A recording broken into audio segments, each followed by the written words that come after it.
এই হাদিসটা খুব ভালো করে মনে রাখতে হবে যে এই পৃথিবীতে কেউই আল্লাহ পাকের পরে সিজদা পাওয়ার যোগ্য না। এমনকি নবীদেরকেও আল্লাহ পাক সিজদা করতে বলেন নাই, কিন্তু সেই নবী আমাদেরকে কিন্তু বলেছিলেন যে যদি আল্লাহ পরে কাউকে আমি সিজদা করতে বলতাম তাহলে আমি স্বামীদেরকে সিজদা করতে বলতাম। এটাকে তসলিমা নাসরিন স্টাইলে বুঝলে হবে না। ওরা এটাকে এভাবে নিবে যে ইসলাম মেয়েদেরকে দাসত্বের শৃঙ্খলা আবদ্ধ করতে চাচ্ছে, হ্যাঁ আত্মস্বাধীনতা দিবে না ইত্যাদি। আমরা দেখব পরকালে আমি জান্নাতে যেতে পারছি কিনা।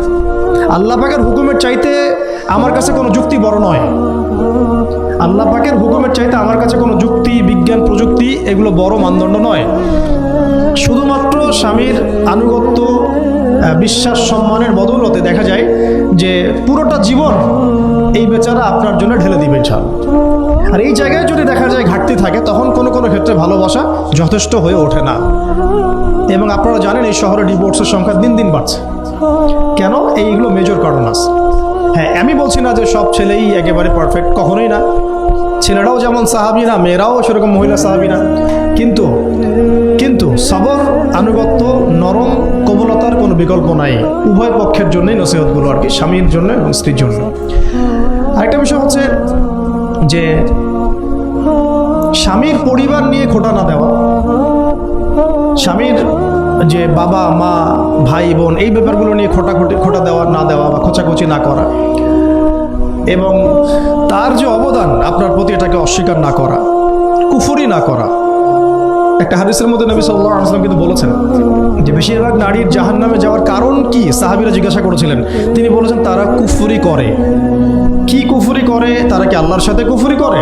নবীজি বলেছেন না, বরং তারা সারা জীবন স্বামীর যে দিয়ে যাওয়া যে স্যাক্রিফাইস বা অধিকার, এটাকে হঠাৎ করে অস্বীকার করে বসে, হঠাৎ কোনো একদিন অস্বীকার করে বসে। এটার কারণে দেখা যায় আল্লাহ পাক নারাজ হয়ে যান।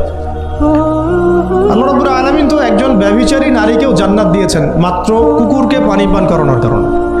আবার একজন নারীকে বিড়াল বেঁধে রেখে কষ্ট দেওয়ার কারণে জাহান্নামে দিয়েছেন। তো জবান এমনই একটা কঠিন জিনিস যেটাকে নিয়ন্ত্রণে না রাখলে আমাদের জন্য ক্ষতি হবে। আল্লাহ পাক আমাকে আপনাদের সবাইকে জবান হেফাজতে রাখার তৌফিক দান করে দেন। আর কিছু বিষয় হচ্ছে, কিছু শাসন সমাজে থাকে, মানে পরিবারের মধ্যে থাকে। এই শাসনগুলো কখনোই মেয়েদেরকে বিপথে নিয়ে যাওয়ার জন্য নয়, বরং যে আপনাকে মহব্বত করবে সেই আপনাকে শাসন করবে। যে আপনাকে মহব্বত করে সেই কিন্তু আপনাকে শাসন করবে। যার আপনার ব্যাপারে কোনো কেয়ার নাই সে কিন্তু আপনাকে শাসন করতে আসবে না। আপনি কোথায় যান তার তো কোনো যায় আসবে না। আর যে আপনাকে চাইবে, জোর করে টেনে নিয়ে আসতে চাইবে জান্নাতের পথে, সে কিন্তু আপনার উপর মাঝে মাঝে শাসন করতে পারে। ওই অধিকারটুকু দিতে হবে। আর আমাদের মেয়েদেরকে ওই মেজাজেও তৈরি করতে হবে। তো পারিবারিক বিষয়গুলোর ক্ষেত্রে আসছিলাম, এটা একটু পরে আবার আসতেছি ইনশাআল্লাহ, যে ইলমের সাথে আমলটা খুব জরুরি। এবং আমলের ক্ষেত্রে শুধু নামাজ, রোজা, হজ, যাকাত এটাকে আমি মিন করছি না। মিন করছি যে আমার বাবার সাথে সম্পর্ক, মায়ের সাথে সম্পর্ক, আত্মীয়দের হক আদায় করছি কিনা, প্রতিবেশীর সাথে রিলেশন ঠিক আছে কিনা, এবং স্পেশালি পরিবারের স্বামীর সাথে আমার এই বিষয়গুলো ঠিক আছে কিনা। তো এইগুলো যদি ঠিক থাকে অল্প আমল যথেষ্ট হয়ে যাবে ইনশাআল্লাহ তাআলা।